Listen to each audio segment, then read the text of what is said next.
"Shut your mouth! Who do you think you are to talk to my mother like that?" my husband roared, hitting me across the face with all his might.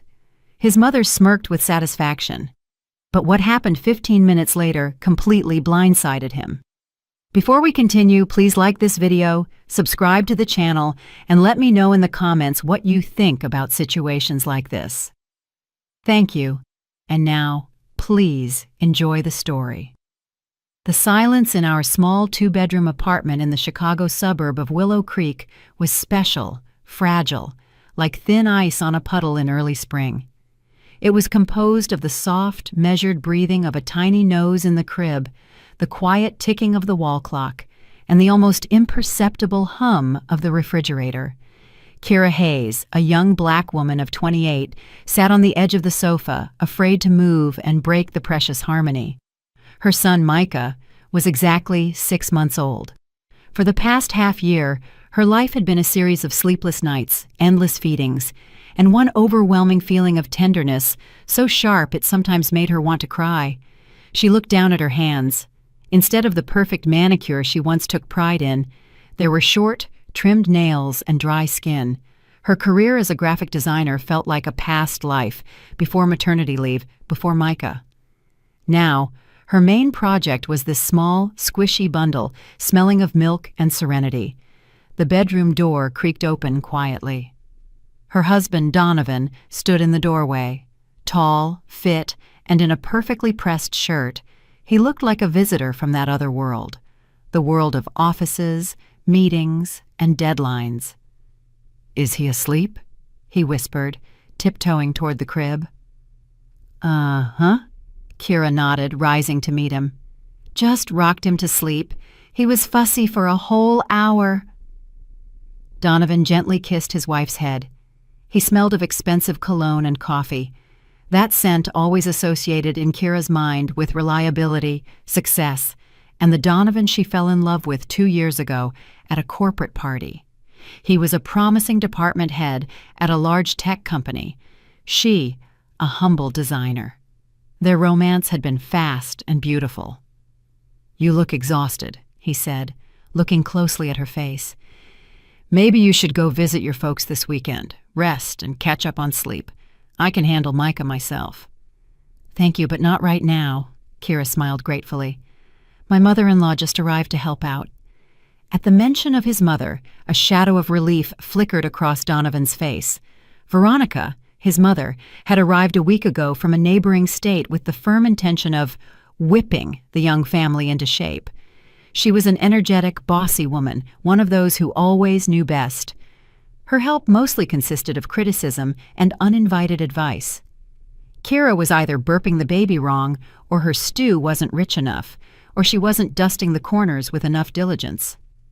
"Speaking of Mom," Donovan lowered his voice, "she asked me to tell you she's running low on her favorite instant coffee, the kind in the glass jar. Can you pick some up when you go out with the stroller, please?" Kira nodded. Over the past week, she had learned all of her mother-in-law's culinary preferences: a specific brand of tea, only that one yogurt dessert, bread from a particular bakery. Veronica tolerated no compromises. She had entered their lives like the lady of the house, and Kira, worn out by sleepless nights, couldn't find the strength to argue. She just wanted peace and quiet. That evening, as the three of them sat in the kitchen, her mother-in-law put on her favorite record yet again. "I look at you young people, and I'm just baffled," she began, stirring sugar into her cup. "Nothing you do is right. A house with a mortgage, the wife isn't working because of maternity leave, and the baby cries all the time. I raised my Donnie alone. His father left us early, and I worked 2 jobs, and yet the house was always clean, and my son was fed and cared for." Kira silently poked at her cold side dish with a fork. She had heard this story for the 5th time. Donovan sat glued to his phone, pretending not to hear. He always did that when his mother started her monologues. "Don't pay attention to her," he would say later. "She's just worried about us."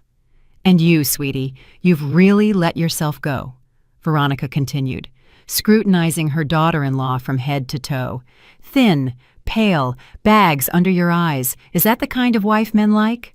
A man needs a muse, a beauty, not an exhausted homemaker. Kira's stomach clenched with hurt. She was sleeping only 4 hours a night. All her time and energy went to Micah. She wanted to scream that she didn't have a minute for herself, that she dreamed of going to a salon or just lying in the bathtub for more than 10 minutes. But she stayed silent. Any word she spoke would be seen as talking back, as disrespecting her elders. "Mom, come on, why are you starting?" Donovan drawled lazily, without looking up from the screen. "Kira is a new mom. It's normal for her to be tired." "Normal!" Veronica exploded. "When I had you, I was back at work within a week. And she's been home for 6 months and complains about being tired." She stood up from the table, signaling the end of the conversation. Walking past Kira, she paused and patronizingly patted her on the shoulder. "It's all right, girl. I'll teach you how to be a good wife and mother. The main thing is to listen to your elders." Veronica headed toward the patio door. A second later, the sharp stench of tobacco smoke wafted through the partially open kitchen door. Her mother-in-law smoked like a chimney, a pack a day. Kira had always known this, but it hadn't mattered before. Now, with her tiny son sleeping in the next room, the smell seemed poisonous. She looked at Donovan. He continued to scroll through his news feed, completely oblivious to the smoke slowly filling the kitchen. Kira stood up and firmly closed the patio door. A dull, inexplicable anxiety was rising inside her. She felt that with her mother-in-law's arrival, her small, cozy world had begun to crack, and the smell of tobacco was only the first, faint sign of the approaching storm. Late that evening, when her mother-in-law had gone to sleep in the guest room and Donovan was showering, Kira sat by Micah's crib, gazing at his serene face. He softly made a sucking sound, scrunching up his nose in a funny way. She ran her finger over his silky cheek. This little person was her entire universe, her purpose, and for him, she was ready for anything, even enduring a bossy mother-in-law. But where was the line where patience turned into betrayal of her own child? She recalled Donovan's words when he proposed, "We'll be a team, Kira, always together." Where was that team now? Why couldn't he see how his mother was slowly but surely tearing their family apart? The sound of water running came from the bathroom. Kira got up and walked to the window. The city night glowed with millions of lights. Somewhere out there, life was bustling, full of events, meetings, and joy. But her life had narrowed to the dimensions of this apartment, to the perimeter of the baby's crib.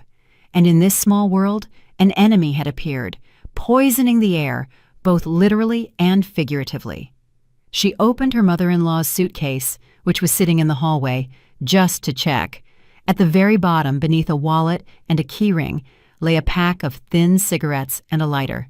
Kira sighed. This was going to be difficult, very difficult.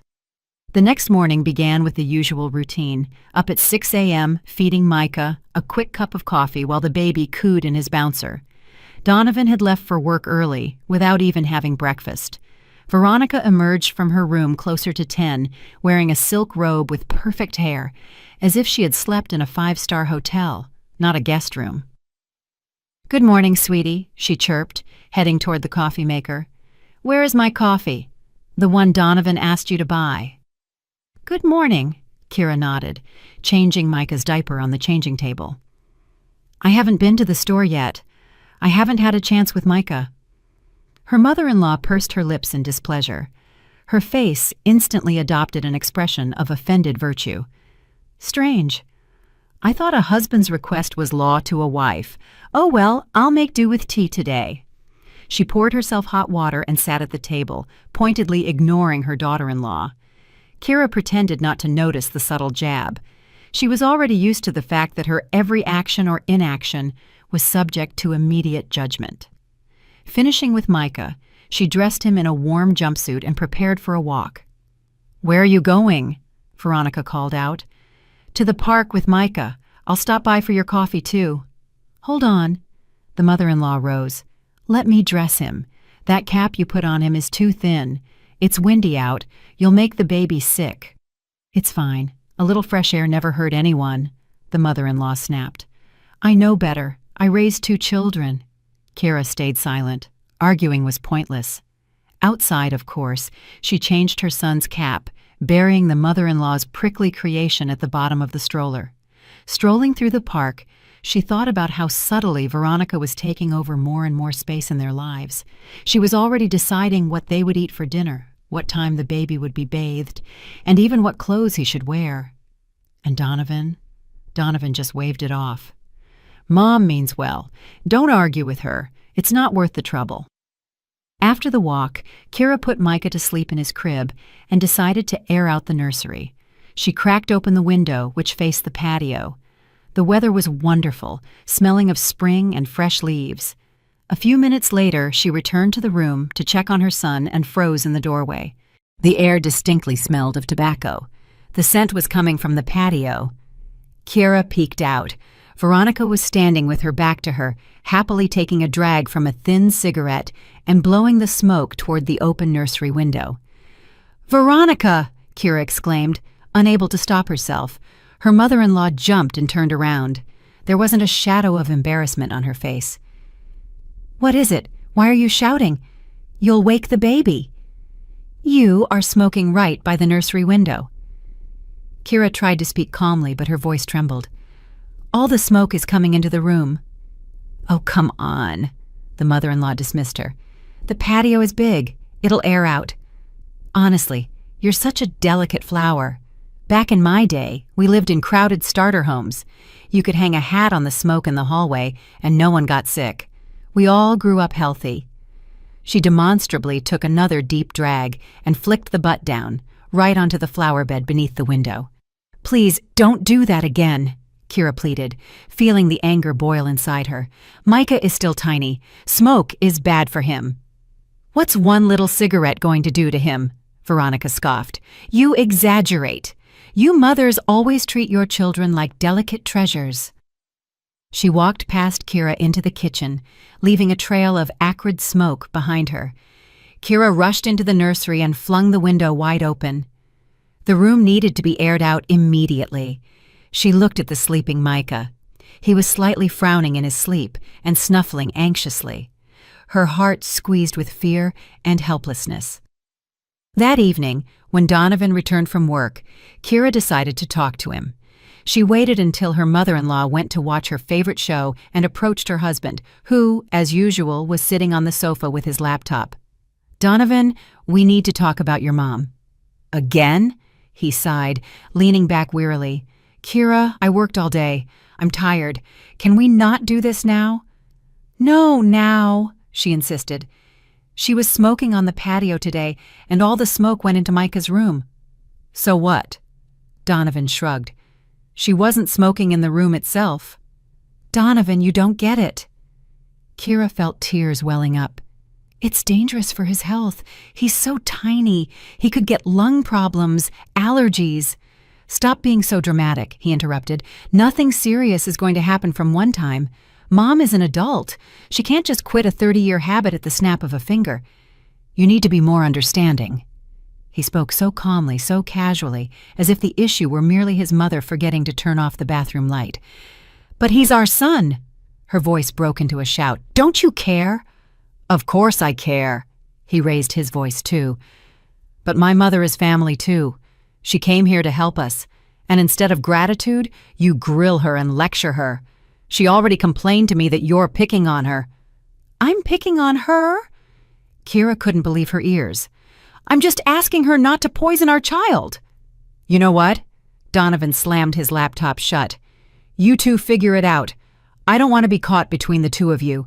You're both important to me. Just find a way to get along." With those words, he got up and left for the kitchen. Kira was left alone in the middle of the living room. Tears streamed down her cheeks. She felt betrayed. The man who promised to be her rock simply washed his hands of the problem, leaving her alone to deal with his mother. That evening, Kira considered for the first time that Donovan loved his mother more than her, more than their son. The thought was terrifying, and she tried to push it away, blaming it on postpartum exhaustion and hormones. But a cold seed of doubt had already been planted deep in her soul. Late that night, when everyone was asleep, Kira went into the kitchen for a glass of water. The faint smell of tobacco smoke lingered in the air again. She walked to the window. An ashtray, an ordinary coffee mug with a couple of cigarette butts in it, sat on the windowsill, hidden behind the curtains. So, Veronica had been smoking right here in the kitchen, with the window cracked open, while they slept. Kira silently emptied the butts into the trash, washed the mug, and put it back. She wouldn't say anything to either of them, but from that moment on, she would be on guard. A war had been declared, albeit a silent one, and in this war, she would fight for her son alone. A week passed, filled with quiet, draining resistance. Veronica continued to smoke in secret, and Kira kept finding traces of her transgressions: cigarette butts under a layer of vegetable peels in the trash, a faint smell of smoke in the bathroom. She stopped making comments, simply airing out the apartment and trying to keep Micah away from her mother-in-law. Donovan, seeing no open conflict, was in a complacent mood. "See?" he'd say. "I told you two would get along. It just took time." Kira offered a strained smile in response. She knew this wasn't peace, but the calm before the storm. Then, the thing she feared most happened. One morning, Micah woke up with a raspy, barking cough. He was struggling to breathe, his little chest heaving with effort. Panic gripped Kira. She immediately called a pediatrician from a private clinic, distrusting the general practitioner who dismissed everything with, "It's nothing serious, it will pass." The pediatrician, a kind older woman named Dr. Olivia Reed, arrived within an hour. She listened to Micah's lungs, examined his throat, and asked Kira questions. "Does anyone in the house smoke?" she asked, her gaze turning stern. "Yes," Kira answered honestly. "My mother-in-law." "Where does she smoke?" "On the patio in the kitchen. I ask her not to, but—" Dr. Reed sighed heavily. "The boy is developing obstructive bronchitis. For a 6-month-old, that's very serious. His airways are still very narrow, and any irritant, especially tobacco smoke, can cause swelling and spasms." "What should I do?" Kira whispered, her hands turning cold. "First, you must immediately and completely eliminate all contact with smoke. None on the patio or out the window. The smoker must go outside, and after returning, wash their hands and change their clothes before approaching the child. Second, here's a prescription. We will start nebulizer treatments. If there is no improvement within 2 days, or if it gets worse, call an ambulance immediately. He will need to go to the hospital." The words hospital and ambulance sounded like a death sentence. When the doctor left, Kira sat over her crying son's crib, feeling a mix of fear, anger, and despair. Her small, defenseless boy was suffering because of an adult woman's selfishness and stubbornness. That evening, a serious confrontation took place. Kira gathered both Donovan and Veronica in the living room. Without emotion, trying to speak as calmly as possible, she repeated the doctor's words. "Therefore, as of today, smoking is completely banned in our apartment. If you need to smoke, Veronica, please go outside." Her mother-in-law listened with a stony face. When Kira finished, she theatrically clutched her hand to her heart. "So you're saying I'm to blame for the baby's illness?" Her voice trembled with offense. "I am only relaying the doctor's words," Kira answered firmly. "Tobacco smoke is a powerful allergen and irritant for an infant." "What nonsense!" Veronica scoffed. "People have smoked all their lives and children grew up healthy. This is all made up by your newfangled doctors just to squeeze more money out of you. Donnie, you remember Uncle Cole, our neighbor? He smoked like a train, and his daughter was the picture of health." Donovan, who had been silent until then, looked over at Kira. "Kira, maybe you shouldn't be so absolute. It's hard for Mom to run outside every time, especially in the evening. Her legs hurt." "Donovan, we're talking about our son's health." Kira felt herself losing control. "Did you hear what the doctor said? Bronchitis, the hospital? No, this stops now. I forbid smoking in this house. I am his mother, and I am responsible for my child." She looked directly into her mother-in-law's eyes. Veronica's gaze was cold and angry. Unconcealed triumph flickered in it. She had gotten what she wanted. She had provoked an open conflict in which Donovan was once again taking her side. "Fine," the mother-in-law said, surprisingly calm as she stood up. "Have it your way, daughter-in-law. Since you're the boss around here, I won't interfere with your healing process." She left for her room, slamming the door loudly. "Well, there you go. Look what you've done," Donovan said with reproach. "You hurt Mom's feelings. Now she'll be upset all night. And I'll be sitting by our son's crib all night listening to him choke on his cough." Kira cut back, and she went into the nursery. The night was a nightmare. Micah barely slept. The cough racked his little chest. Every 2 hours, Kira gave him nebulizer treatments, holding him in her arms, trying to comfort him. Donovan slept on the living room sofa to rest before work. A couple of times he peered into the nursery sleepily and asked, "How are you two doing?" Kira had a terrible dream. She was in a dark, smoke-filled maze and couldn't find the way out. And somewhere far away, her son was crying. She woke up to that crying. Micah was coughing again. Kira picked him up. He was burning up. The thermometer read 101.3 degrees Fahrenheit. She rushed into the living room. "Donovan, wake up! Micah has a fever. He's worse." "Call an ambulance," he mumbled, without opening his eyes. "I'm scared," Kira whispered. "Don't be. I'm with you." He rolled over onto his other side and started snoring again. Kira stood in the middle of the room, looking at her sleeping husband, the man who had promised to be there in sickness and in health. At that moment, she felt a chilling loneliness. She was alone in this fight, absolutely alone. With trembling hands, she dialed 911.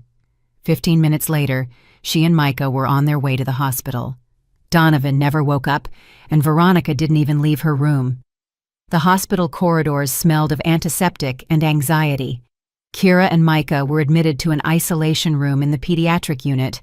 The diagnosis was confirmed: acute obstructive bronchitis. The next few days turned into an endless cycle of procedures: shots, IVs, nebulizer treatments. Micah cried from pain and fear, and Kira cried with him, feeling guilty that she hadn't been able to protect him. Donovan visited the next day, looking sheepish. "What did the doctor say?" he asked. "She said that a couple more days of secondhand smoke exposure, and he could have had pneumonia," Kira replied flatly. Donovan paled. "I'm sorry," he said quietly. "I didn't think it was that serious. I talked to Mom. She's really upset. She's crying. She promised she won't smoke in the apartment anymore." "I don't believe her," Kira cut back. "Kira, please, don't be like this. She really regrets it." He tried to hug her, but she pushed him away. "I don't have time for this right now. I need to be with my son." Donovan stood there indecisively for a moment longer, and then left, leaving behind a bitter feeling of disappointment. His apology felt rehearsed, and his concern for his mother seemed far more genuine than his concern for his son. 5 days later, they were discharged. Micah looked better. The cough was almost gone, but he was weak and cranky. Returning home filled Kira with anxiety. She didn't know what to expect. Veronica met them with feigned warmth. She had cooked dinner, fussed over Micah, and gasped and sighed. "Oh, my poor little daughter-in-law, you look so thin." "Kira, forgive me, an old fool," she said that evening when they were alone in the kitchen. "I truly didn't mean to hurt my grandson. Not another cigarette in the house, I swear." Her eyes were full of tears, and Kira almost believed her. Perhaps her grandson's illness really had affected her. Perhaps she had realized her guilt. The next few days, peace reigned in the house. The mother-in-law genuinely didn't smoke in the apartment. She went outside, just as Kira had asked. Donovan became more attentive, helping with Micah. In the evenings, they even watched movies together, like they used to. Kira began to hope that the crisis was over, that they could fix everything. But one day, while unpacking groceries, she dropped an orange, and it rolled under the kitchen cabinet. Reaching for it, Kira felt something hard with her hand. It was a flat metal box. She struggled to pull it out. It was a cigarette case, antique, silver, with a monogram. Kira opened it. Inside lay 3 thin cigarettes, her mother-in-law's favorite brand. Her heart dropped. She hasn't quit. She just got sneakier. She was hiding cigarettes, smoking somewhere in secret. But where? There was no smell in the bathroom, none on the patio either. Kira began her small investigation. She started listening for sounds, sniffing for smells, and one night, waking up to Micah's cry, she went to the kitchen for a bottle and heard a quiet rustling sound from her mother-in-law's room. The door was slightly ajar. Kira peeked through the gap. Veronica was sitting on the bed with her back to the door. In her hand, she held what looked like a vape pen, blowing clouds of vapor out the open window. A chill ran through Kira. Vapes. They barely smell, but the vapor is no less harmful to the lungs than regular smoke. That's why I couldn't smell it. Her mother-in-law had simply changed tactics. The next day, Kira decided to confirm her suspicions. When Veronica went to the store, Kira slipped into her room. She felt awful, rooting through someone else's things, but maternal instinct was stronger. In a dresser drawer, under a stack of linen, she found what she was looking for: a charger and several bottles of e-liquid. The flavors were fruity, cherry, apple. They could easily mask any characteristic tobacco smell. That evening, she tried to talk to Donovan again. "I found a vape pen in your mom's room. She's smoking it in her room at night." "So what?" Donovan didn't even look away from his computer. "Those aren't regular cigarettes. They're harmless." "Who told you that?" Kira was stunned by his naivete. "They have nicotine, propylene glycol, and flavorings. That vapor is just as dangerous for Micah as smoke is." "Oh, Kira, don't start." He waved his hand in irritation. "You're looking for another reason to pick on Mom. She's already walking on eggshells, afraid to say the wrong thing. She promised not to smoke, and she's not smoking regular cigarettes. What more do you want?" "I want no smoking in this house, period," Kira almost screamed. "None. Can you get that through to your mother?" "And can you stop being such a witch?" he snapped back. "I'm tired of your constant complaints." The conversation had reached another dead end. Kira realized that Donovan wasn't just unwilling to help her. He was consciously choosing his mother's side, ignoring the danger to his own son. Her trust in her husband, already undermined by his infidelity, was now dissolving with every passing day. She decided to take a different approach. Since words didn't work, she needed undeniable proof. The next day, she went to an electronics store and bought the smallest covert camera she could find. That evening, while her mother-in-law was taking a bath, Kira quietly set it up in her room, camouflaged within a stack of books on a shelf. Her hands trembled, and her heart pounded with the realization of what she was doing. She was spying on her husband's mother in her own home, but what choice did she have? How else could she prove she was right? How else could she make them understand that she wasn't hysterical, but a mother fighting for her child's health? She felt she was crossing a line, after which there would be no returning to her former life. But her former life was already gone. There was only this quiet, cold war, where all means were justified. The camera footage was a genuine shock to Kira. She expected to see her mother-in-law secretly vaping, but what she saw exceeded her worst fears. Veronica wasn't just smoking. She was living a double life, full of lies and contempt for them. The very first night recording showed the mother-in-law, after waiting for everyone to fall asleep, pulling out of her secret spot not only the vape, but also regular cigarettes. She sat by the open window and chain-smoked, flicking the ashes into the same coffee mug Kira had found earlier. But that was just the beginning. The camera captured her phone conversations with a friend, a certain Zenaida. "Can you believe it, Zena? That hysterical woman has turned this place into a concentration camp?" Veronica complained, taking a drag. "Smoking bothers her, you see. Her baby is so delicate, but the fact that I'm a wreck because of her and my heart is giving out, that's nothing. My Donnie is such a lamb. Whatever that mouse tells him, he does. She's got the boy wrapped around her finger. But don't worry, I'll give her a run for her money. She'll dance to my tune yet." Kira listened to the recording with a sinking heart. A mouse, hysterical. So that's what her mother-in-law really thought of her, and her complaints about her heart were just an act for her son. But the most damning clip was recorded the next day. Veronica was talking on the phone with Donovan.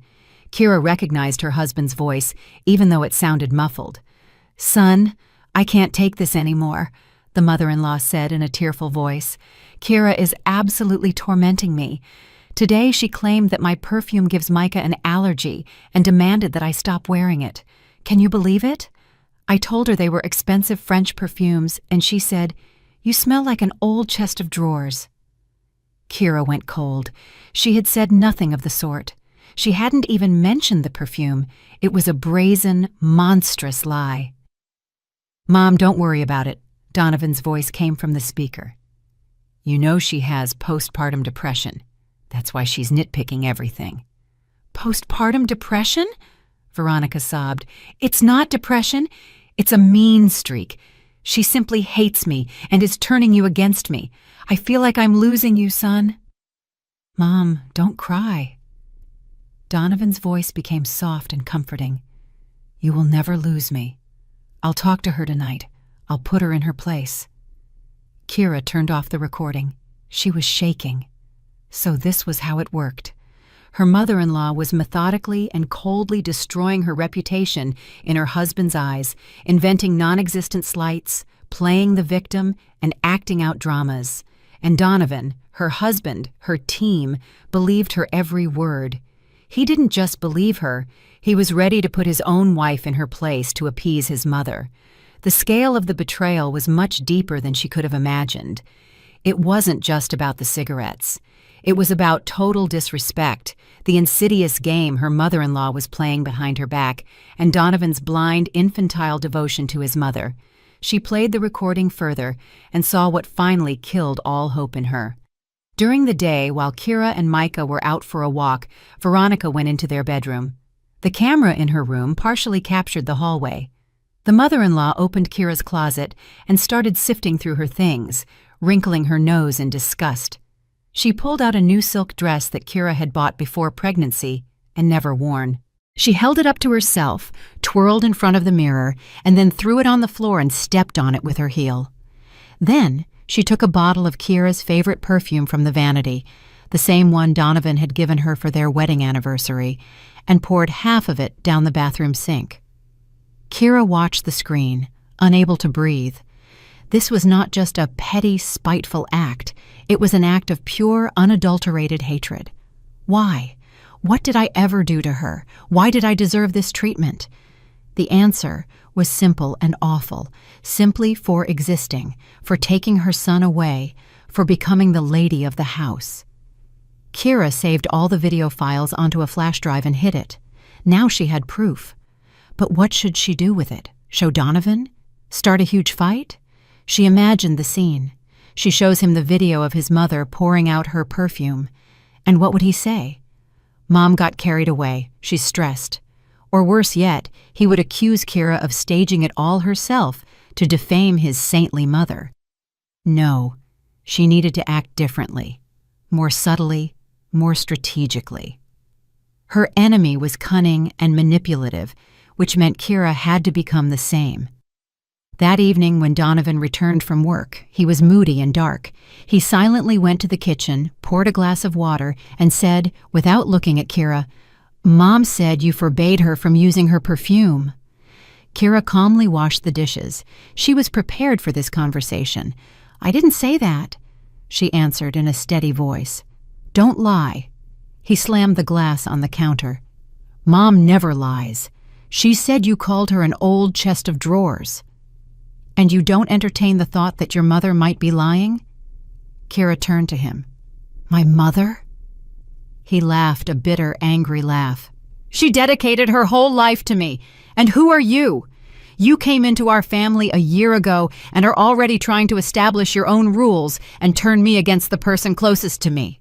His face was contorted with anger. Kira saw before her not her loving husband, but a stranger, a furious man ready to defend his mother from the whole world, even from common sense. "I'm not trying to do anything," she said quietly. "I just want to live peacefully and raise a healthy child." "If you want to live peacefully, learn to respect my mother," he snapped. "And if I hear one more complaint from her about you, you'll regret it." He turned and walked into the living room, slamming the door. Kira was left alone in the kitchen. Cold fury gave way to icy calm. She realized she no longer loved this man. The next day she called her father, Marcus Hayes. She didn't go into detail over the phone, but she knew that her father was the only person who could help her now.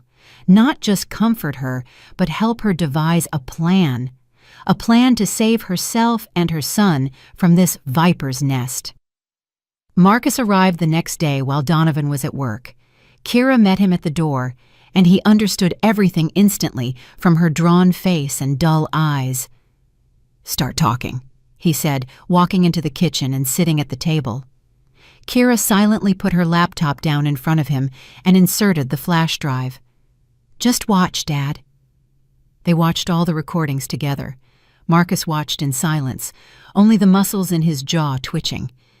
He had seen a lot during his years working for the police department, but the malice captured in these clips shocked even him, especially the scene with the dress and the perfume. When the last recording ended, he remained silent for a long time, staring at the dark screen. "Yeah," he finally said. "An actress from a roadside theater, and her son is just like her." "What should I do, Dad?" Kira asked quietly. "Leave him?" "Without hesitation," he replied. "Pack your things and leave. You need to run from people like that without looking back." "But where will I go? The apartment has a mortgage. Donovan is the owner. I'm on maternity leave without a job." "You'll come to me," her father said firmly. "My apartment is your home. We'll deal with the assets later. The most important thing now is to get you and Micah out of this snake pit." The plan they devised was simple and effective. There was no need to cause a scene or confront them. They needed to act quietly and quickly. That same evening, Kira, after waiting for her mother-in-law to go to her room, approached Donovan. She decided to make one last attempt, to give him one last chance. "Donovan, I want your mother to move out," she said as calmly as she could. "What?" He looked up from his phone. "Are you out of your mind? Where will she go?" "Back to where she came from. She's been our guest for almost a month, and we no longer need her help. On the contrary, she's causing problems." "You are causing problems," he flared up. "Mom came here for us, for her grandson, and you're kicking her out. She's poisoning our son with cigarette smoke and turning you against me." Kira decided to go all in. "That's not true," he shouted. "You're making it all up. Mom is a saintly woman." Kira silently pulled out her phone and played the video fragment where Veronica was complaining to her friend about her mouse daughter-in-law. Donovan stared at the screen, his face changing. He clearly hadn't expected this. That's just women talking," he stammered, though less confidently now. "She didn't mean any harm." "And this didn't mean any harm either?" Kira played the recording of the mother-in-law stomping on her dress. Donovan watched, mouth agape. He was in shock. I don't know what to say," he choked out. "Maybe it's edited?" "Edited?" Kira gave a bitter laugh. "Are you serious? You're ready to believe in a conspiracy theory just so you don't have to admit that your mother is a nasty, malicious person?" He was silent. Kira saw the struggle going on in his head, but to her horror, he made his choice. "Even if it's true," he said, avoiding her gaze, "she's my mother. I can't kick her out. She's an elderly, sick woman." "She's not sick, Donovan. She's a manipulator. And you are her puppet." "Shut up!" He jumped up. "Don't you dare talk about my mother like that." Kira knew this was the end. The last chance was gone. "Fine," she nodded. "If she's not leaving, I'm leaving, and I'm taking Micah with me." "What?" He glared at her. "You can't take my son away from me." "Oh, yes, I can. He'll live with me, and you can stay with your mother." The next day, while Donovan was at work and Veronica was out shopping, Kira started packing. Her father arrived with a large suitcase and boxes. They worked quickly and efficiently. First, everything necessary for Micah: clothes, toys, the crib, the stroller. Then, her personal belongings. Kira looked at the apartment she had once lovingly decorated and felt nothing but disgust. Every object reminded her of lies and betrayal. She left the keys and a short note on the kitchen table. "I'm leaving. I'm filing for divorce." As she, her father, and Micah, sleeping in his car seat, were leaving the building, they ran into Veronica. She was returning with groceries, looking pleased and cheerful. Seeing Kira with her bags, she froze. "Where are you off to in such a hurry?" she asked spitefully. "Home," Kira replied. "And this isn't your home?" the mother-in-law sneered. "The apartment is in Donnie's name, so good riddance, it's about time." Marcus stepped forward. "As for you, Ms. Veronica, we'll be having a separate conversation in court." Veronica was momentarily flustered by his assertiveness. "You'll find out everything soon enough," Marcus snapped, opening the car door for Kira. On the way to her father's place, Kira was silent. She watched the streets float by and thought about how her life had just been split into, before and after. And although the future was cloudy and frightening, she felt enormous relief. She had escaped the trap. The first few days at her father's apartment were like rehabilitation after a serious illness. She slept a lot while her father looked after Micah. She ate simple but delicious food that he cooked. She was quiet a lot, trying to process everything that had happened. Donovan bombarded her phone. At first he yelled and threatened to take his son away. Then he started begging her to come back, promising that everything would change, that his mother would leave. Kira didn't believe a single word. She just screened his calls. Veronica called too, from a different number. "You'll regret this, you tramp," she hissed into the phone. "I'll make sure you never see your son again." After that call, Marcus insisted that Kira change her phone number. "Don't listen to their nonsense," he said. "A dog barks, but the caravan moves on. We need to prepare for court."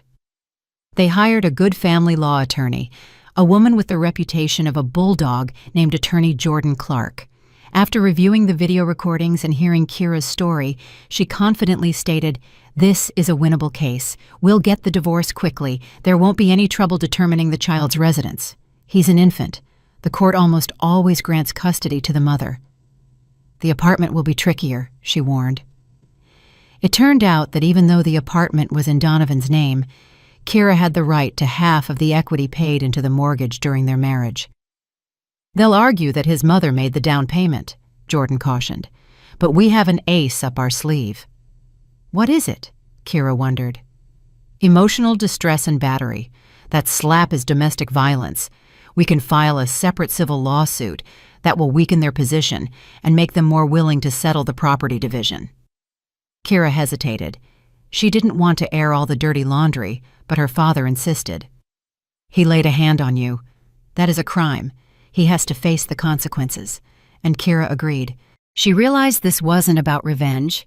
It was about protecting herself and showing that she was no longer a victim. She would never allow anyone to treat her like that again. The litigation began. Just as Jordan Clark predicted, Donovan's side was aggressive.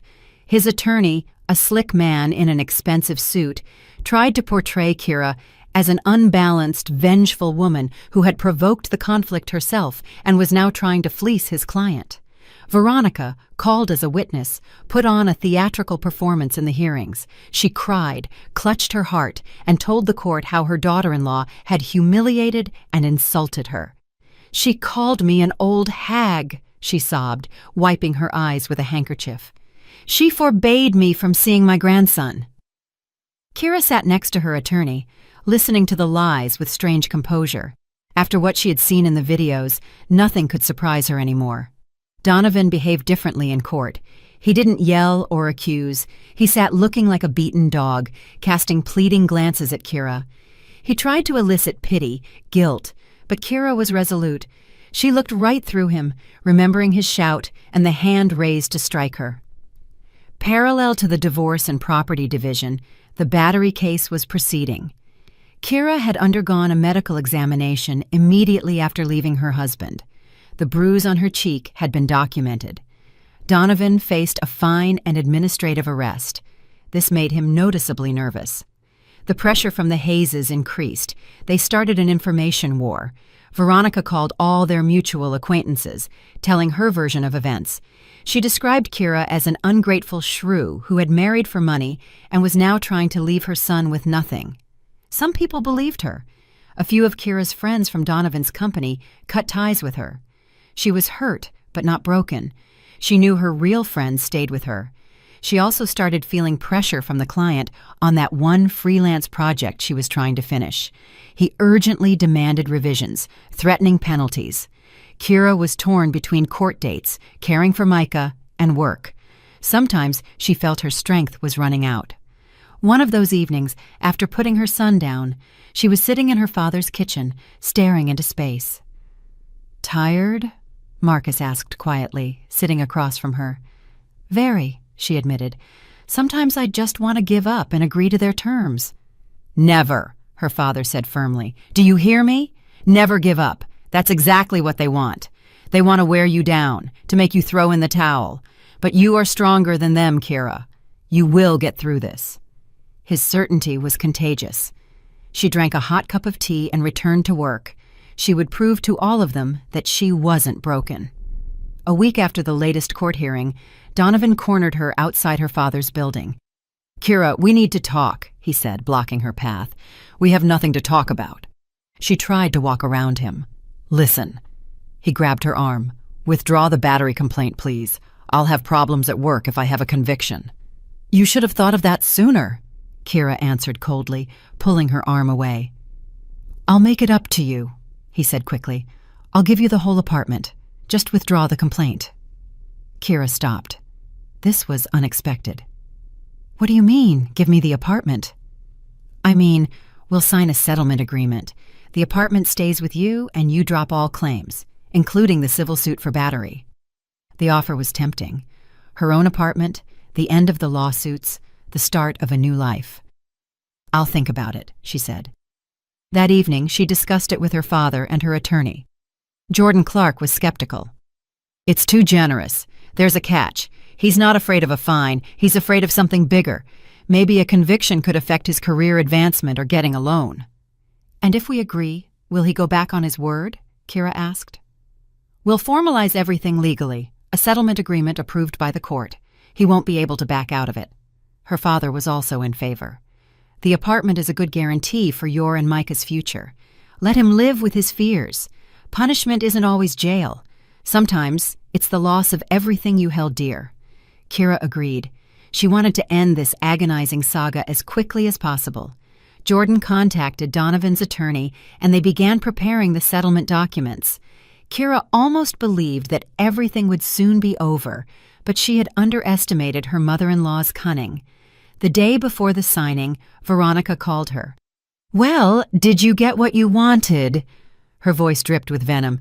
"Taking the last thing away from my son." "It's not me taking it, it's him giving it," Kira corrected her, "in exchange for my silence about him raising his hand to me." "You think we'll let you get the apartment that easily?" The mother-in-law laughed. "Naive." And she hung up. The call alarmed Kira. She told Jordan about it. "Don't worry about it." The attorney dismissed it. "It's the death throes. She's losing and she's angry. Tomorrow we'll sign everything, and this nightmare will be over." But the nightmare was only just beginning. The climax of this drama was still ahead, and it was to take place where it all started, in their former apartment. Kira had no idea what kind of trap Veronica had set for her. The signing of the settlement agreement was scheduled for Friday at 3:00 p.m., right in the apartment on Willow Creek. Donovan's side insisted on this, to hand over the keys and sign all the paperwork on the spot, his attorney explained.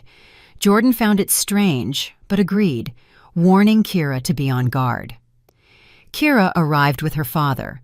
Marcus, though retired, had not lost his investigative instincts and insisted on being present for the transaction. "Just in case," he said. Donovan opened the door. He looked nervous, constantly glancing around and fidgeting with his shirt cuffs. The apartment was unusually quiet and felt empty. Some furniture was missing. "Come in," he mumbled, letting them into the living room. His attorney and Veronica were already in the room. The mother-in-law sat bolt upright in an armchair, watching Kira with unconcealed hatred. "Where is Jordan Clark?" Marcus asked, looking around. "She's running late," Donovan's attorney replied. "Stuck in traffic. But we can start without her. It's a simple formality." Kira's father frowned. "No, we'll wait." A tense silence fell. Veronica deliberately pulled a cigarette and a lighter from her purse. "Do you mind?" she asked in an icy tone, looking straight at Kira. "Nerves are shot." "I do mind," Kira answered calmly. "You know perfectly well I can't stand smoke." "Oh, forgive me," the mother-in-law feigned remorse. "I completely forgot about your delicate constitution." She didn't put the cigarette away, continuing to twist it in her fingers. At that moment, Marcus's phone rang. "Excuse me," he said, stepping into the hallway. "Just a minute." As soon as the door closed behind him, the atmosphere in the room instantly changed. "Well, you witch, are you happy?" Veronica hissed, rising from the armchair. "You ruined the family. You left my son homeless." "That was his choice," Kira countered. "His choice?" Donovan interjected. His voice was shaking with anger. "You set this whole thing up. You wanted a divorce from the start. You wanted to steal the apartment. I know it." "Calm down, son," Veronica put a hand on his shoulder. "Don't waste your nerves on her. She won't get what she wants anyway." She looked back at Kira, and a malicious spark flashed in her eyes. "Did you think you were so clever? Did you think we'd just hand over the apartment?" She took a step toward Kira, who involuntarily backed away. "What are you planning?" she asked, feeling a wave of icy fear rise in her throat. Instead of answering, Veronica walked to the china cabinet where their wedding photos used to sit and pulled out a small jewelry box. "Do you know what this is?" she asked, opening it. Inside, on a velvet cushion, lay several gold pieces. Rings, earrings, a necklace. "Those are my jewels," Kira said, surprised. "I thought they were lost in the move." "They weren't lost," the mother-in-law smirked.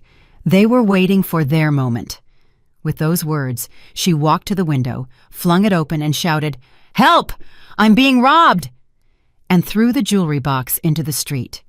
Kira froze in bewilderment, not understanding what was happening. Below, the sound of breaking glass could be heard. There was a neighbor's small greenhouse beneath the window. "What are you doing?" was all Kira could whisper. "Mom, what is this?" Donovan shouted, rushing to the window, but it was too late. The apartment door burst open, and 2 police officers appeared on the threshold. Marcus stood behind them, his face impassive. "Did someone call the police here?" one of them asked sternly. "Yes, I called!" Veronica immediately cried out, pointing a finger at Kira. "There she is. This woman broke into our apartment, threatened me, and stole my jewelry, then threw it out the window to hide the evidence." The police officers looked at Kira. She stood in the middle of the room, pale as a sheet, unable to utter a single word. It was an absurd, nightmarish spectacle. "Ma'am, come with us," the second officer said, walking toward her. "Wait," Marcus intervened. "This is a mistake. This is my daughter, and this is her apartment." "Her apartment?" Veronica burst into hysterical laughter. "She is no one here! Ask my son, Donnie, tell them!" All eyes turned to Donovan. He stood by the window, white as a wall, looking back and forth between his mother and Kira. This was the moment of truth, the moment when he had to make a choice. "Donovan," Kira called softly. He looked up at her, and his eyes were empty. I don't know," he mumbled. "Mom was shouting. She came in. She started demanding something." He didn't defend her. He didn't even try to tell the truth. He was just afraid and betrayed her again. "I see," Marcus said. His voice was calm, but steel rang in it. "All right, daughter, don't worry." He turned to the officers. "Officers, I am Marcus Hayes, Lieutenant Colonel, retired, 25 years in the Detective Bureau, and I state that a crime is being committed here, specifically filing a false police report and attempted fraud." Veronica faltered for a moment, but immediately recovered. Don't listen to him, she screamed. He's her father. He's covering for her. You'll see about that. Marcus pulled out his phone. You know, I'm an old detective, and I make a habit of recording everything, especially when I meet with people like this. He pressed a button, and the room was filled with Veronica's voice, the same voice Kira had heard just a minute ago. Well, you witch. Are you happy? You ruined the family. Did you think we'd just hand over the apartment? The recording continued, capturing every word, every threat, including her own scream. Help! I'm being robbed! The color drained from her mother-in-law's face. Her confidence, her anger, all vanished. Only fear remained. Donovan collapsed onto the sofa, clutching his head in his hands. The police officers exchanged glances. All right, ma'am, the older officer said, walking up to Veronica. It seems we'll have to take you with us now. But that wasn't the end. The main blow was still to come. Just as the officer took Veronica by the arm, Kira, who had been silent until then, suddenly stepped forward. She looked at her now definitely ex-husband. And now, Donovan, here's the interesting part, she said quietly, but loud enough for everyone to hear. Remember how you screamed at me? Shut your mouth.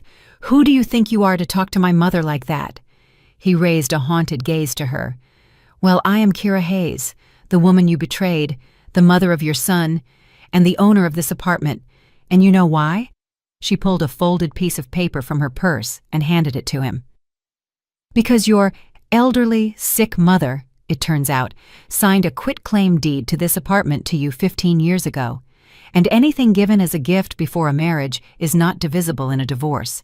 So when we were signing that settlement agreement, you were trying to give me something that was legally mine all along. An astonishing silence fell in the room. All they could hear was Veronica's labored breathing. Donovan looked at the document Kira was holding out, and his face became a mask of horror. He slowly took the paper. It was a recent title search report obtained by Jordan Clark just yesterday. It clearly stated that Donovan became the sole owner of the apartment long before their marriage. How? How did you find out? He whispered. Good attorney, Kira shrugged. She decided to check the title before signing the settlement, and what a surprise she found. It turns out both of you were trying to cheat me, you by offering me my own share of the apartment in exchange for silence. And you, Veronica... Veronica made a strange gurgling sound and began to sink to the floor. Mom! Donovan screamed, catching her. The police officers, who had been watching the scene with professional interest, scrambled into action. Sir, call an ambulance! Marcus was already dialing the number. Kira stood in the middle of the chaos, feeling a strange, icy emptiness. There was no triumph, only bitterness. She looked at her mother-in-law's limp body, at Donovan's bewildered face, at the bustling officers, and understood that she had just definitively destroyed her family. Yes, she was right. Yes, she had protected herself. But at what cost? While they waited for the ambulance, Marcus calmly and methodically explained the situation to the police. He handed them the audio recording and the copy of the title search. We'll file a formal complaint for filing a false report and attempted fraud at the precinct, he said. Veronica, who had come to, but continued to groan and complain about her heart, was loaded onto a stretcher by the paramedics. Heart attack. It was all her, the mother-in-law whispered, pointing a trembling finger at Kira. Donovan rode with her. Before leaving, he shot Kira a look full of such hatred that it scared her. It was the look of a man who had lost everything. When they left and the apartment fell silent again, Kira sank into an armchair and covered her face with her hands. All the tension of the last weeks, all the fear, all the pain burst out. She sobbed, shaking uncontrollably. Her father sat beside her, wrapping his arm around her shoulders. Quiet now, baby girl. It's over. You did good. You were strong. I'm not strong, Dad, she whimpered. I feel empty. I destroyed everything. You didn't destroy anything, he said firmly. You just held up a mirror to them, and they didn't like what they saw in it. They destroyed everything themselves with their lies and malice. They sat in silence for a long time. Kira gradually calmed down. Her father brewed some strong tea. "What about the apartment?" she asked, sipping the hot drink. "Since it was his, I have no right to it, do I?" "Not exactly," Marcus replied. "Since you were married and significant improvements were made during the marriage, the renovations, for example, that increased its value, you can claim compensation for half of those investments. And of course, child support for Micah and spousal support for yourself until he's 3, so you won't leave empty-handed." "But what's the main thing?" "The main thing is that you're free," he said. "Free from that man and his mother. You can start a new life." A new life. The word sounded frightening. She was used to being a wife, part of a couple. Now who was she? A single mother, without her own place, with a broken heart. That evening, when they returned to her father's apartment, Kira stood by Micah's crib for a long time. She knew she had to build a new, happy life for them, a life without lies, humiliation, or tobacco smoke. She spent the night sleeplessly, reviewing the events of the past few months in her mind, analyzing, trying to understand when everything went wrong. Was she so blind that she didn't see Donovan's true face, or was he just a good pretender? She recalled their first dates, his charming courtship, his promises of love and loyalty. Where did all that go? Or was it never real? Was it just a game in which she was a convenient match? Modest, home-oriented, without high ambitions, the perfect wife for a mama's boy. Toward dawn, as the sky outside the window began to lighten, a strange peace came over her. The pain receded, leaving behind a cold clarity. She no longer felt like a victim. She felt like a fighter who had endured a tough battle. Yes, she was wounded, but not broken. She looked at her reflection in the dark window pane. She saw a tired but determined woman, a woman who had just been through hell and survived. And this woman was ready for the next chapter of her life, a chapter she would write herself, without anyone's manipulation or prompting. She picked up her phone and dialed Jordan Clark's number. "Attorney Clark, good morning. This is Kira Hayes. We're withdrawing the settlement agreement. We're going to court, and we're going to win." She knew there were many difficulties ahead, but now she wasn't afraid. Beside her was her father. In her heart was love for her son, and in her soul, a newfound strength. The strength of a woman who had known betrayal but hadn't broken, who had only become stronger. The state of emotional shock that Kira had been in after the dramatic events in the apartment slowly began to recede, replaced by a dull, aching pain. It felt like waking up after a major surgery. The anesthesia was gone, and every nerve, every cell in her body began to feel the consequences of what she had endured. She mechanically cared for Micah, fed him, changed his diapers, and took him for walks in the neighborhood park near her father's house. But all her actions were automatic, lacking the joy they once had. Her thoughts, like annoying flies, constantly circled the same things: Donovan, his betrayal, her mother-in-law's lies, the broken marriage. She replayed the scene of the slap, his empty eyes when he should have defended her, Veronica's triumphant smirk. These images provoked sudden fits of sharp hatred, then waves of all-consuming self-pity. Sometimes, looking at the sleeping Micah, she would start to cry, quietly, soundlessly, so as not to wake him or alarm her father. She felt like her life was over, that she would never be able to trust men again, never be happy again. Marcus saw his daughter's state and tried to be close without prying. He took on some of the childcare, giving Kira a chance to be alone for at least an hour to collect herself. He didn't lecture her or offer platitudes like, "Time heals all wounds." He was simply there, silent, reliable, like a rock. One of those evenings, he walked into her room. Kira was sitting on the floor, sorting through old photo albums.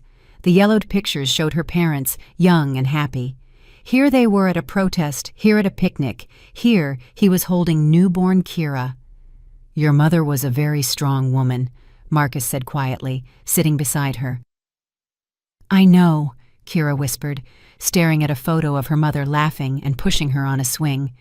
"When she got sick, the doctors gave her almost no chance," her father continued. "But she fought until the very last day, not for herself, but for you. She wanted to see yous grow up, Go to school. Fall in love. He paused, struggling to contain the lump in his throat. She wouldn't want you to be defeated now, he said, taking his daughter's hand. She would want you to fight, just like she did, for yourself and for Micah. Her father's words, simple and sincere, affected Kira more deeply than any therapy session. She lifted her tear-filled eyes to him. But I don't know how, Dad. It hurts so much, and I'm so scared. Fear is normal, he nodded. But you can't let it control your life. You have to turn your pain into fury, a cold, calculated fury that will help you win. He spoke like a detective giving instructions to a subordinate, and that professional firmness in his voice was sobering. Do you think I can do it? I don't think so. I know so, he said confidently. You are my daughter, and your mother's daughter. You have her backbone. You just don't know it yet. This conversation was a turning point for Kira. She realized she had two paths, either drown in self-pity and allow the hazes to completely crush her, or gather her strength and fight back. She chose the latter. That night, for the first time in a long time, she slept peacefully without nightmares and woke up with a clear sense of purpose. She would no longer cry, she would act. Her first call was to attorney Jordan Clark. Jordan, we're continuing the fight, she said in a firm voice. I want to get everything I'm legally entitled to. Compensation for the renovations in the apartment, child support, and support for myself until Micah is 3. And I want Veronica to answer for filing a false police report. The lawyer on the other end of the line gave an approving chuckle. Now that's the fighting spirit I like. Excellent, Kira. Regarding the false report, we've already filed the complaint. The police are investigating. That audio recording is 100% proof. She faces a serious fine, maybe even probation. That will certainly cool her ardor. Regarding the property, we will demand a construction appraisal to assess the value of the renovations you did during the marriage. It will take time, but we will prove that the apartment's value significantly increased thanks to your joint investments. Over the next few weeks, Kira dedicated herself to gathering evidence. She dug up old receipts for building materials, found contracts with workers in her email, and compiled lists of furniture and appliances bought during the marriage. This meticulous work distracted her from gloomy thoughts and gave her a sense of control over the situation. She also resumed work on her freelance project. The client, surprisingly, met her halfway when she honestly explained the situation and asked for an extension. Finishing the project gave her not only a fee, but also confidence in her own abilities. She could work, she could earn money, she could provide for herself and her son. She wasn't the helpless victim that Donovan and his mother wanted to see. One day, while walking Micah in the park, she ran into her old college friend, Nia, whom she hadn't seen in almost a year. Kira, hey! Nia rushed to hug her. Long time no see. And who is this little one? They sat down on a bench, and Kira, without even expecting it, told her everything. Nia listened without interrupting, her cheerful face growing more serious. That jerk, she said without malice when Kira finished. And his mother is a witch. Listen, have you ever thought about... Nia suddenly fell silent, squinting mischievously. About what? I have an idea how we can teach them a lesson. Not legally, but in a way that's personal, so they won't forget it. Nia's idea was bold and a little mischievous, but Kira liked it. There was something about it that answered her new mindset, her desire not just to defend herself, but to strike back, a blow that would make them feel at least a fraction of the pain and humiliation she had endured. They spent another hour in the park discussing the details, and as Kira walked home, a smile played on her lips for the first time in a long time. It wasn't the forced smile she had shown for the past few months. It was the smile of a woman who had a plan for small but very righteous revenge. The plan Nia proposed was simple and brilliant in its simplicity. Betrayal, domestic violence, a cunning mother-in-law. People love stories like that. You're suggesting I write an article? Kira asked with doubt. But that's airing our dirty laundry. And they weren't shy about airing it, were they? Nia countered.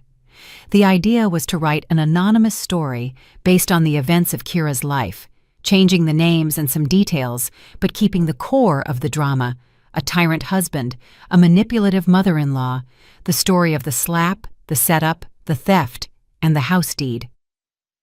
You see, Nia passionately argued, Donovan works for a major tech company. He's a public figure, a manager. Reputation is everything to him. Now imagine his colleagues, his boss, reading this story. They won't know for sure it's about him, but the details will make them wonder, especially if we add a few subtle hints.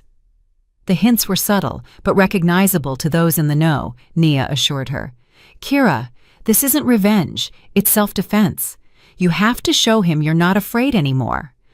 Kira thought long and hard. On one hand, it felt like gossip, settling scores. On the other, she remembered her father's words. Turn your pain into fury. This article could be her way of venting everything she had bottled up, while simultaneously striking at Donovan's most vulnerable spot, his ego and his career. She agreed. They spent several evenings working on the text. Kira recounted, and Nia wrote, shaping her fragmented, emotional memories into a smooth, compelling narrative. Working on the article had an unexpected therapeutic effect. By recounting her story again and again, Kira felt as if she were watching it from the outside. She saw not only her pain but also her mistakes, her excessive trust, her unwillingness to notice the red flags, her passivity.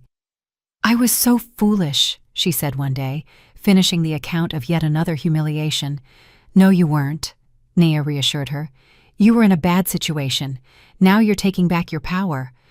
The article was published anonymously on a popular local online forum under the title, The Price of Silence: How I Escaped My Husband and His Vicious Mother.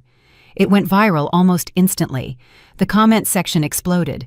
Women shared their own stories, expressed support for the anonymous author, and gave advice. Run, girl. He's not worth it. The mother is simply a monster. Kira read the comments, and it made her feel lighter. She wasn't alone. Thousands of women had gone through something similar, and her story could help someone, warn them, or give them strength. That same evening, Donovan called her. His voice was distorted with rage. "What have you done, you tramp?" he yelled into the phone without any preamble. "What are you talking about?" Kira asked calmly, though her heart was pounding. "Don't pretend. That article! Everyone at work is whispering behind my back. My boss looked at me funny today." "What article?" Kira continued to feign ignorance.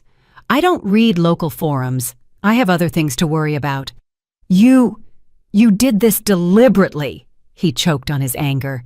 "You decided to destroy my career." "Donovan, if anyone is destroying your career, it's you yourself with your actions," Kira retorted.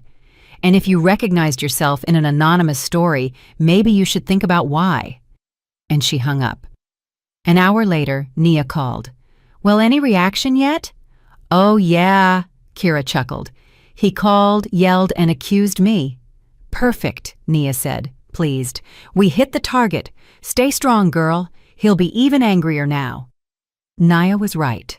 At the next court hearing, Donovan and his attorney were even more aggressive. They tried to contest every document, every receipt, but Jordan Clark was ready. She calmly deflected all their attacks and then delivered a counterblow. "Your Honor," she addressed the judge, "we request to introduce one more piece of evidence which characterizes the defendant's personality." She handed the judge a flash drive. "This contains video recordings made in the plaintiff and defendant's apartment.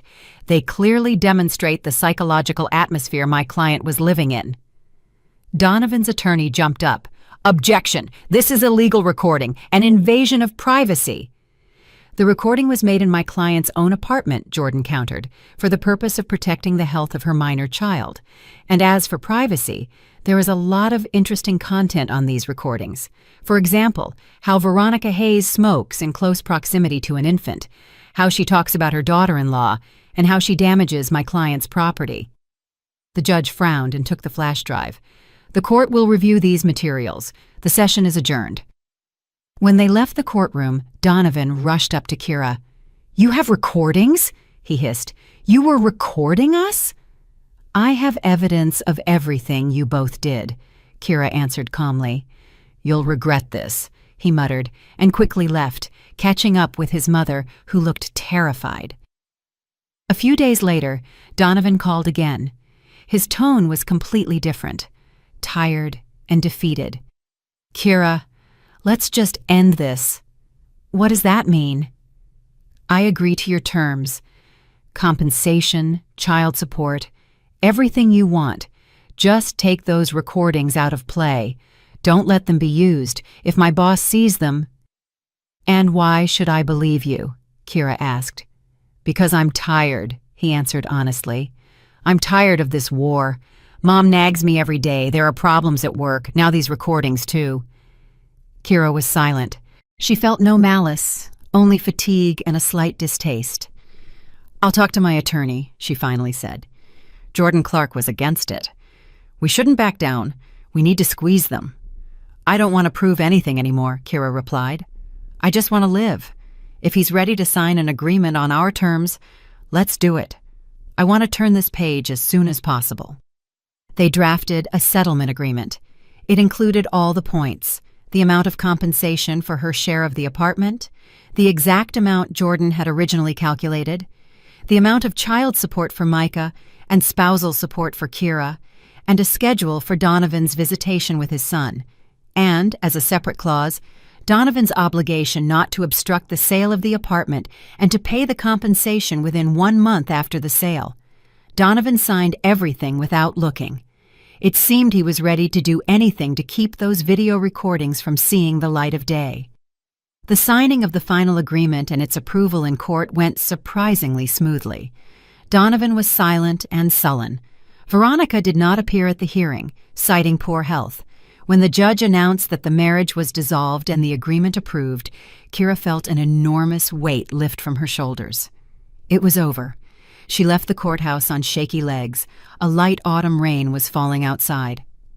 Congratulations, Jordan said, shaking her hand. That was not an easy victory. Thank you truly, Kira said sincerely. I couldn't have done it without you. She was about to head to the bus stop when Donovan caught up with her. Kira, wait! She turned around. He stood in the rain without an umbrella, and his expensive coat was already soaked at the shoulders. I wanted to give you this. He held out the keys to the apartment on Willow Creek. Why? She didn't understand. I won't live there anyway. The apartment is going to be sold. I know, he nodded. But until it's sold, you can live there. Your father's place is probably cramped, and take your things. A lot of your stuff is still there. He spoke quietly, not looking her in the eye. Where will you live? I'm moving back in with my mother. He gave a crooked smile. She'll be happy. Kira took the keys. She felt strangely sorry for him in that moment. The once confident, successful man now looked lost and pathetic. Goodbye, Donovan, she said. Goodbye, he replied, and walked away, hunched against the rain. The next day, Kira and her father arrived at her former apartment. In the few months she hadn't been there, the place had turned into something resembling a bachelor's den. Dirty dishes were piled up in the sink. Clothes lay scattered on the floor, and a sour smell of stale food hung in the air. Well, Marcus drawled, looking around. The music didn't play for long. Without a woman's touch, everything here quickly fell apart. They began sorting through the items. Kira methodically packed her clothes, books, and dishes into boxes. Each item brought a wave of memories. This cup, which they used to drink tea from in the evenings. This blanket, under which they watched movies. And this frame with their wedding photo, pushed into the back corner of a shelf. She took out the photo. Happy, smiling faces. It seemed like another life. She removed the picture from the frame and tore it into tiny pieces. The past needed to be let go. In Donovan's closet, on a shelf, she stumbled upon a familiar flat box. Veronica's silver cigarette case. It was empty. Apparently her mother-in-law had forgotten it in her haste. Kira turned it over in her hands and tossed it into the box of trash. She no longer needed clues or reminders. That evening, when almost everything was packed, there was a knock at the door. Kira opened it. Veronica stood on the threshold. She looked terrible, pale, thinner, with dark circles under her eyes. "Can I come in?" she asked quietly.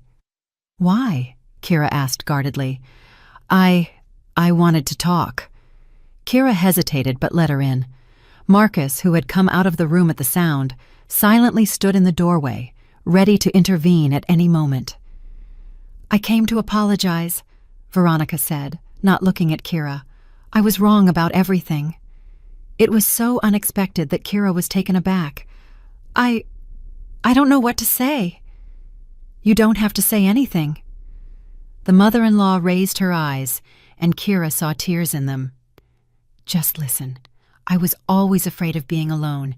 My husband died when Donnie was only 10. I poured everything into him my whole life. And when he married you, I got scared that he would forget me, that I would become unnecessary to him. And I started doing foolish things. I was jealous, I nitpicked, I tried to prove that I was more important. You almost—" She stopped at the door and turned back. "And the cigarette case? It was my father's, the only memory of my dad. If you find it, please return it." Kira silently took the silver box from the trash box and handed it to her. A month later, the apartment was sold. Kira received her share, almost $150,000. It was enough to buy a small but cozy one-bedroom condo in a new development near a park. She renovated it and furnished it to her taste. It was bright. Donovan paid child support diligently and saw Micah on weekends. Their communication was cool but polite. He never moved out of his mother's apartment. Acquaintances reported that he often drank and changed jobs. His career at the tech company had gone downhill after the scandalous article. He became irritable and withdrawn. Kira felt no hatred toward him, only sadness that everything could have been different if he had only found the strength to grow up and separate from his mother. But he made his choice, and she made hers. 2 years passed. The spring sun flooded the spacious kitchen and living room of Kira's new condo with light. Her life had changed beyond recognition in those 2 years. She had gone from a crushed, insecure woman to a successful, independent mother who stood firmly on her own 2 feet. After the divorce, she didn't return to the office. She continued to freelance, and her talent as a graphic designer was finally appreciated. Word of mouth worked better than any advertisement. She gained major clients, a stable income, and, most importantly, the opportunity to work from home and spend maximum time with her son. She read a lot, started yoga, and began learning Italian. She was discovering a new world where she was the main character, not a supporting role in someone else's drama. The relationship with Donovan and his mother had dwindled. He still saw Micah, but their meetings became rarer. He often canceled at the last minute, citing being busy or feeling unwell. Kira didn't insist. She saw that the visits didn't bring her son joy. Donovan was distant with him. He didn't know what to talk about or what to do. Veronica no longer tried to contact her. Kira heard from mutual acquaintances that she had declined significantly, was sick, and rarely left the house. Her plan to control her son's life had failed, and it had broken her. Kira felt no malicious joy, only quiet sorrow that one destructive passion, the thirst for power over another person, could poison the lives of both herself and those around her. A new person had entered her life. His name was Julian. He was an architect, a divorced father of a charming 5-year-old daughter named Chloe. They met by chance in the park when their children were fighting over a swing. They started talking, then met again and again. Julian was Donovan's complete opposite, calm, reliable, and attentive. He didn't speak beautiful words, but his actions spoke for themselves. He would drive across town late at night to fix her leaky faucet. He listened to her work stories with genuine interest. He adored Micah and treated him like his own son. Marcus, who was initially wary of all men, gave his approval after meeting Julian. Good man, genuine, you can count on him. Today, they were expecting Julian and his daughter Chloe as guests. Kira had baked her signature pie, the same one she had once tried to make for Donovan, but he had always found flaws in it. Julian, however, was crazy about it. The doorbell rang. Micah rushed into the hallway with a joyful shout of, "Uncle Julian!" Kira followed him. Julian stood on the threshold with a huge bouquet of daisies, her favorite flowers, and a large box. Chloe shyly hid behind his back. "Hello, beautiful women," Julian smiled, handing Kira the flowers. "These are for you." He came in, scooped Micah into his arms, and spun him around the room. The boy laughed uncontrollably. Kira watched them, and her heart filled with quiet, warm happiness, the very happiness she had only dreamed of. A happiness built not on passion and beautiful promises, but on respect, care, and trust. They sat at the table, drinking tea and eating pie. The children played in the next room. Julian talked about his new project. Kira, about a funny incident with a client. Everything was so simple, so natural, so right. "You know," Julian said, taking her hand, "I thank fate every day for that swing in the park." "Me too," Kira smiled. Just then, her phone pinged with a short notification. A message had arrived. She quickly glanced at the screen. An unfamiliar number. "Hey, it's Donovan. I know I have no right, but I wanted to wish Micah a happy birthday. He's 2.5 today. I remember. Tell him his dad loves him. And also, I'm sorry for everything. Be happy." Kira silently deleted the message. She felt neither anger nor offense, only slight surprise that he even remembered the date. The past had finally let her go. She turned to Julian, who was looking at her with slight concern.